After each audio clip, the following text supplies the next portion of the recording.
Hello friends, मैं सब C S Sanjeev Bhandari from skill bar commission charitable project. मैं आप सबका एक बार फिर से अपने यूट्यूब चैनल पर स्वागत करता हूँ।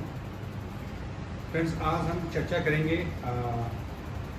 MSME एक्ट में जो चेंजेस हुई हैं, जो क्लासिफिकेशन में चेंजेस हुई हैं। आप सबको जैसे पता है कि कोविड-19 में जो गवर्नमेंट ऑफ इंडिया ने जो आत्मनिर्भर पैकेज एक दिया था भारतवासियों के लिए, उसमें 20 लाख करोड़ का पैकेज अनाउंस हुआ था। उसमें से 3.7 लाख करोड़ जो पैकेज है वो MSME के लिए है।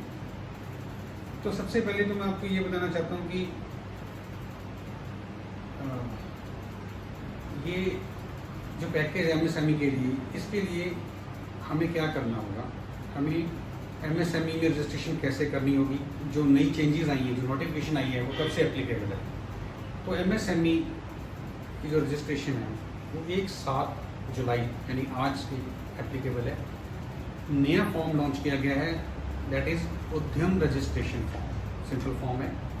पहले आधार उद्योग मेमोरेंडम था, उसके पहले पार्ट 2 था, तो अब आ गया है उद्यम रजिस्ट्रेशन सिंपल फॉर्म है। 7 जुलाई से इसकी एप्लीकेबिलिटी है और इसमें MSME की जो क्लासिफिकेशन है वो टोटली चेंज कर दी गई है। उसका जो क्राइटेरिया है वो इंक्रीज़ कर दिया गया ताकि मैक्सिमम जो इंडस्ट्री है उसको बेनिफिट मिल सके, मैक्सिमम जो उद्यम है इसमें कवर हो सके। Benefits of MSME registration. सबसे पहले मैं बताऊंगा कि आपको MSME रजिस्ट्रेशन क्यों करवानी चाहिए। अगर आप एक उद्योगपति हो, आपका छोटा उद्योग है, स्मॉल मीडियम इंटरप्राइजेज या माइक्रो में आते हो, वो कैटेगरीज तो बात की बात है, लेकिन आपको रजिस्ट्रेशन क्यों करवानी चाहिए, उसके क्या बेनिफिट हैं। ठीक है, तो एक तो बेनिफिट ये है कि MSME में रजिस्ट्रेशन करवाने से आपकी जो क्रेडिट रेजिंग एबिलिटी है वो इंक्रीज़ हो जाती है। बैंक्स आपको जल्दी लोन देते हैं, ठीक है, MSME यूनिट्स को। सेकंड, जो नॉर्मल यूनिट्स हैं अगर आप उनसे कंपेयर करोगे तो MSME यूनिट्स जो रजिस्टर्ड हैं उनको जो रेट ऑफ इंटरेस्ट लगता है आपके कैश क्रेडिट लिमिट्स या टर्म लोन्स पे, वो काफ़ी कम होता है। 1 से 1.5% तक का डिफरेंस होता है। तो ये बेनिफिट है। अबव ऑल MSME में टैक्स बेनिफिट्स भी हैं, कुछ रिबेट्स भी हैं, जैसे मैट में जो क्रेडिट है उसका 15 साल तक फॉरवर्ड कर सकते हैं। उसके अलावा MSME यूनिट्स को कोई भी गवर्नमेंट टेंडर्स हैं, मोस्टली जो गवर्नमेंट टेंडर्स होते हैं उसमें MSME के लिए ही ओपन होते हैं, तो उसका बड़ा बेनिफिट मिलेगा। इसके अलावा बहुत से बेनिफिट हैं।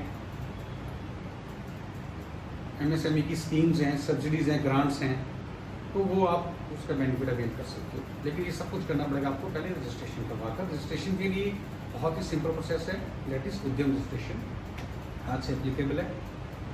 मैं आपको पहले ये बताना चाहता हूँ कि क्लासिफिकेशन जो इसकी चेंज कर दी गई है, जो दायरा इसका बढ़ा दिया गया है, वो क्या है आप समझिए।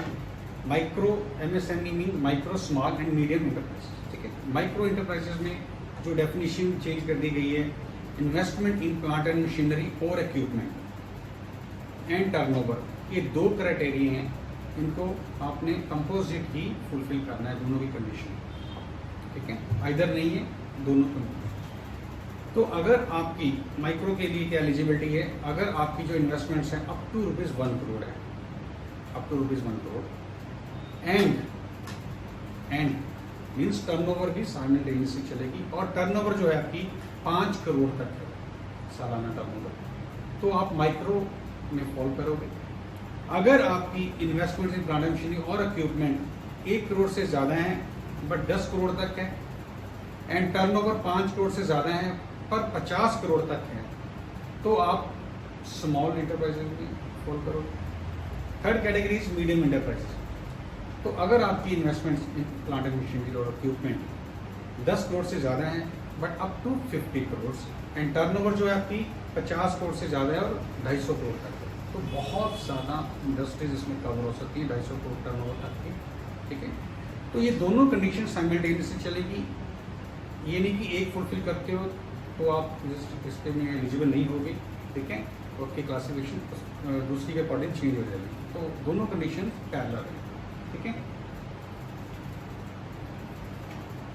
ये तो हो गया क्लासिफिकेशन। अब हम आएंगे कि रजिस्ट्रेशन कैसे करनी है उद्यम में, हाउ टू रजिस्टर, ठीक है। तो उसके लिए बड़ा सिंपल प्रोसेस है, कोई भी सेल्फ डिक्लेरेशन के बेस पे कर सकता है। आपको उसके लिए क्या चाहिए, आधार नंबर चाहिए, ठीक है। और उसके अलावा आपको कुछ कॉमन चीज़ें चाहिए, जस्ट लाइक आपको बिजनेस का नेम चाहिए, आपके फर्म का नेम, चाहे प्रोप्राइटरशिप और पार्टनरशिप है कंपनी, और उसका एड्रेस क्या है, ठीक है। प्लांट एंड मशीनरी की डिटेल्स आपकी होगी। उसके अलावा कुछ बेसिक इन्फॉर्मेशन होती है, ठीक है, पिन कोड, स्टेट, कहाँ लोकेशन है यूनिट, और किस तरह की यूनिट है, ओजी की है, सेक्टर, बार्स, इंडस्ट्री, वो आपको सेगमेंट वाइज क्लासिफिकेशन देनी होगी। तो फर्स्ट तो ये बता दूं कि आपको कोई भी डॉक्यूमेंट अपलोड करने की ज़रूरत नहीं है इसके साथ, ठीक है। कोई इसकी फीस नहीं है, टोटली फ्री है ये प्रोसेस है जो एप्लीकेशन है। एक बात मैं बताना चाहता हूँ कि जो भी यूनिट्स 30 जून तक रजिस्टर्ड है ऑलरेडी, चाहे वो यूएएम में रजिस्टर्ड है या पार्ट 2 में रजिस्टर्ड है, तो उनको दोबारा रजिस्ट्रेशन करवानी पड़ेगी। वहाँ उनकी जो रजिस्ट्रेशन ऑलरेडी जो 30 जून तक रजिस्टर्ड हो चुके हैं एमएसएमई में, ठीक है, तो उनकी जो एलिजिबिलिटी है वो 31 मार्च 2021 तक रहेगी। 31 मार्च 2021 के बाद उनकी क्लासिफिकेशन चेंज हो जाएगी। तो वैलिडिटी जो 31 मार्च 2021 तक रहेगी, तो बेटर है कि आप जो एग्जिस्टिंग यूनिट्स है वो भी रजिस्ट्रेशन करवा लें, क्योंकि उनकी क्लासिफिकेशन है जो वो फिर चेंज हो जाएगी जो नई नोटिफिकेशन आई है, ठीक है। इसमें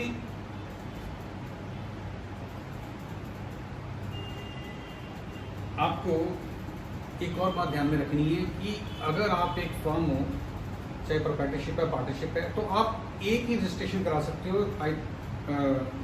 पहले होता था मैन्युफैक्चरिंग के लिए अलग करनी पड़ती थी, सर्विस के लिए अलग, हमें अलग सेलेक्ट करना पड़ता है। लेकिन अब कॉमन फॉर्म है, तो मैन्युफैक्चरिंग और सर्विस की डेफिनेशन एक ही हो गई है, नॉट सेपरेट। तो अगर आप मैन्युफैक्चरिंग करते हो, सर्विसेज भी करते हो, मान लो होलसेल में आप गुड्स मैन्युफैक्चर भी करते हो, जॉब वर्क भी करते हो, तो दोनों एक्टिविटीज एक में कवर हो जाएंगी, ठीक है। तो आपको अलग से रजिस्ट्रेशन नहीं करवानी पड़ेगी, एक फर्म को एक रजिस्ट्रेशन जरूरी है। तो ये बात का हमें ध्यान रखना है। वो इंटरप्राइजेस जिनके कॉमन पैन है लेकिन जीएसटी नंबर जो है वो अलग अलग यूनिट्स के लिए हैं, जैसे मेरा बिजनेस मान लो पंजाब में भी है, मेरा पैन नंबर 1 है फर्म का, तो मेरी फर्म जीएसटी में रजिस्टर्ड पंजाब में भी है, पंजाब के बाहर भी है, ठीक है, या पंजाब में कई जिलों में अलग अलग रजिस्टर्ड है, तो पैन नंबर तो 1 है, जीएसटी अलग अलग दिया हुआ है स्टेट्स के बाहर।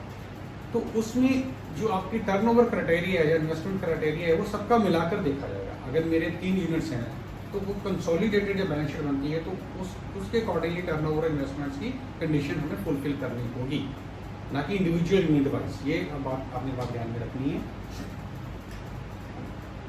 उसके बाद इंपॉर्टेंट पॉइंट है calculation of investment in plant and machinery and equipment. तो इसकी कैलकुलेशन हमने कैसे करनी है, वो हमें ITR रिटर्न हम फाइल करते हैं एज पर इनकम टैक्स एक्ट 1961, उसके अकॉर्डिंगली जो मैं प्रीवियस ईयर ITR फाइल की है उसके अकॉर्डिंगली जो हमारी वैल्यू आ रही है, ठीक है, प्लांट एंड मशीनरी की, तो वो हमने लेनी है, ठीक है।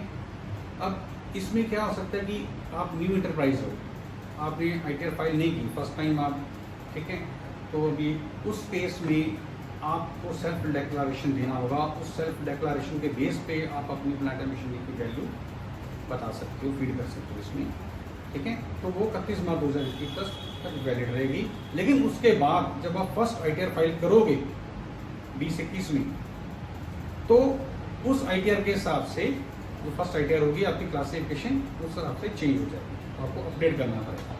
तो जो नई बिजनेस है वो ये ध्यान रखें, वो सेल्फ डिक्लेरेशन दे सकते हैं, लेकिन अगले साल जब ITR फाइल करेंगे वो क्लासिफिकेशन उनकी ऑटोमेटिकली चेंज हो जाएगी, ठीक है।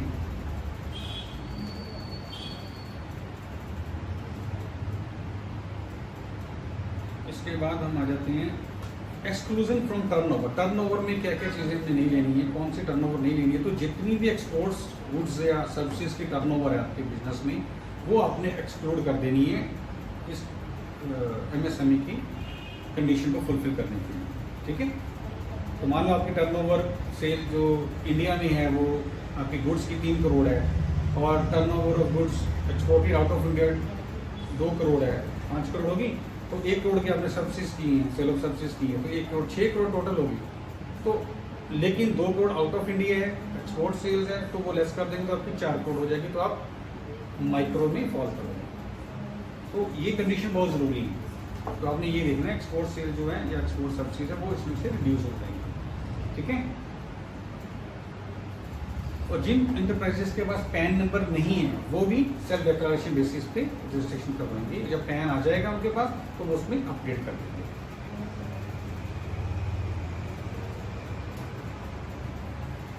अब प्लांट एंड मशीनरी में क्या क्या इंक्लूड करना है, एक्सक्लूड करना है, जैसे कि ये जो MSME एक्ट है 2006 में शुरू हुआ था, लॉन्च हुआ था, तो उस वक्त जो डेफिनेशन दी गई थी इसकी as per notification dated 5/10/2006 ministry of small scale industries, investment in plant and machinery refer to in respective limits is the original price provided that in case of imported machinery the following shall be included. जो original price है वही होगा, पर अगर आपने import की machinery तो उसमें कुछ चीज़ें ऐड की जाएंगी, जैसे कि installation of plant and machinery, sorry import duty, shipping charges, custom duty, clearance charges, VAT, जो अब GST हो गया है, तो ये सब आपकी इंक्लूड की जाएंगी इन्वेस्टमेंट्स की वैल्यू फाइंड आउट करने के लिए। और क्या क्या एक्सक्लूड होगा उसमें है, अगर आपने कोई मशीनरी खरीदी है, इंस्टॉल की है, तो उसमें इंस्टॉलेशन चार्जेस है वो हमने इसमें इंक्लूड नहीं करने हैं, वो एक्सक्लूड करने हैं। कोई ट्रांसपोर्टेशन चार्जेस पे किए हैं मशीनरी को मैन्युफैक्चरर्स प्लेस से लेकर अपनी फैक्ट्री तक लाने के लिए, वो नहीं हमने इसमें इंक्लूड करने। इन्वेस्टमेंट प्लांट एंड मशीनरी में टेक्निकल नो हो कोई हमने इंस्टॉलेशन के लिए, इरेक्शन के लिए कोई ली है, तो वो हमने इसमें ऐड नहीं करनी है। किसी इंजीनियर की फीस वगैरह वो ऐड नहीं करनी है। रिसर्च एंड डेवलपमेंट की या कोई इक्विपमेंट के लिए या पोल्यूशन कंट्रोल इक्विपमेंट के लिए वो इसमें ऐड नहीं करनी है। तो these are to be excluded. Friends, updation of information, आप रजिस्ट्रेशन करवा लेते हो तो उसके बाद आप जो डिटेल्स हैं as per ITR and GST उसको अपडेट करोगे। मान लो अपने पैन नंबर आपके पास नहीं था, बाद में ले लेते हो, आपने ITR फाइल नहीं की थी, ठीक है, आपने सेल्फ डिक्लेरेशन बेस पे आपने रजिस्ट्रेशन करवाई, तो उसके बाद जब आप ITR फाइल करते हो तो आपको सारी details as per ITR and GST उसको अपडेट करना पड़ेगा। दैट इज एक आ जाता है इसमें reverse graduation of enterprise. Reverse graduation पे हम टू से कि अगर आप एक इंटरप्राइज हो, अदर प्रोप्राइटरशिप पार्टनरशिप, आप माइक्रो में या स्मॉल में, मान लो आप स्मॉल में फॉल कर लो, ठीक है, तो उसके बाद आपकी जो टर्नओवर है कम हो जाती है।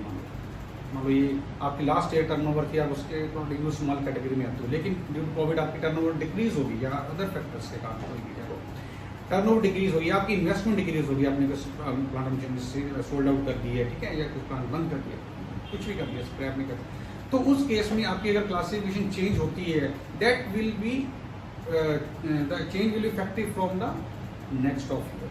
Next of year means 1 April of next year. मान लो आपकी जो क्लासिफिकेशन है, ठीक है, 2020-21 के लिए स्मॉल कैटेगरीज में आती है, ठीक है, स्मॉल इंटरप्राइजेज है, और आपकी सेल टर्नओवर जो 21 मार्च तक कम हो जाती है एज पर माइक्रो, तो आपकी जो माइक्रो में अपने कन्वर्ट होना वो 1 अप्रैल 2021 से होगी, ठीक है, तो ये इंपॉर्टेंट पॉइंट है।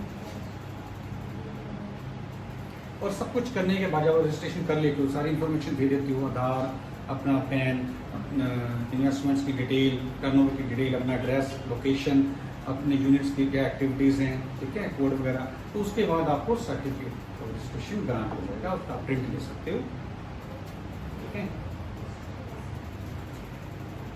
और फ्रेंड्स, एक और बात मैं आपसे शेयर करना चाहता हूँ, सिंगल विंडो सिस्टम इसमें इंट्रोड्यूस किया गया।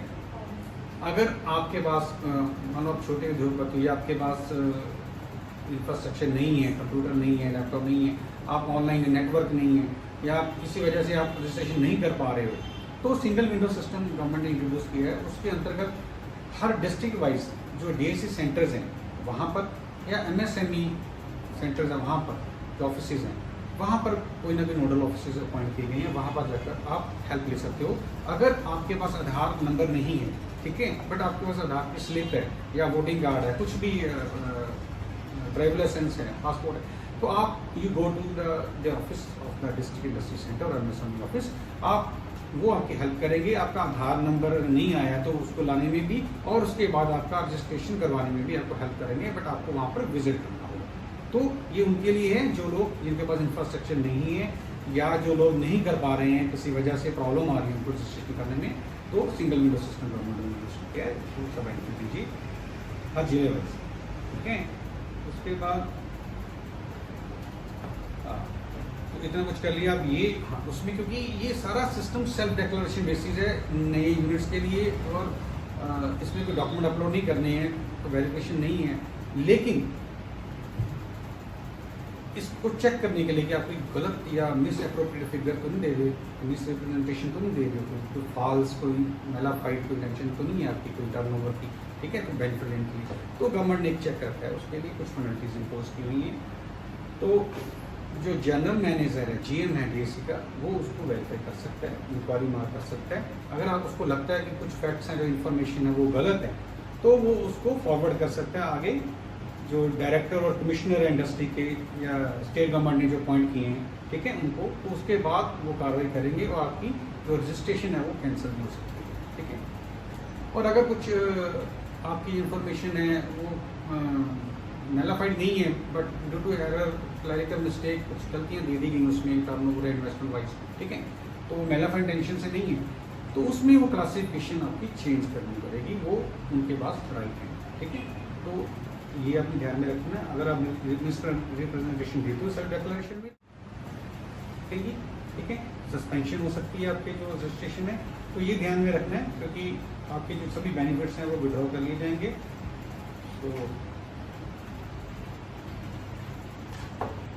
तो मेरी आप सबसे यही रिक्वेस्ट है और एडवाइस भी है कि आप जल्दी से जल्दी रजिस्ट्रेशन करवाइए। ठीक है, और जितने बेनिफिट्स हैं जो गवर्नमेंट ने इंट्रोड्यूस किए हैं MSME में, जो 3.7 लाख करोड़ के जो पैकेज हैं, ठीक है, जो कंसेशनल रेट्स हैं, जो ग्रांट्स हैं, सब्सिडीज हैं, तभी ले सकते हो जब आप MSME में रजिस्टर करवाते हो। या टेंडर्स आपने कोई गवर्नमेंट के अप्लाई करने हैं तो अप्लाई कीजिए इसको। ठीक है, अगर कोई प्रॉब्लम आती है तो आप सिंगल विंडो सिस्टम जो गवर्नमेंट इंट्रोड्यूस किया वहाँ पर जाकर हेल्प ले सकते हो। तो इसी के साथ इजाज़त चाहता हूँ। अगर कोई क्वेरी है तो आप skillbarcommission.com पे पुट कर सकते हो इसके रिगार्डिंग, या skillbarcommission1@gmail.com पे मेल कर सकते हो, तो आपको उसका रेजोल्यूशन दिया जाएगा। इस वीडियो को लाइक कीजिए और शेयर कीजिए ताकि ज़्यादा से ज़्यादा बिजनेसमैन इसका फायदा ले सके। इसी के साथ मैं आपको चाहता हूँ, जय भारत जय।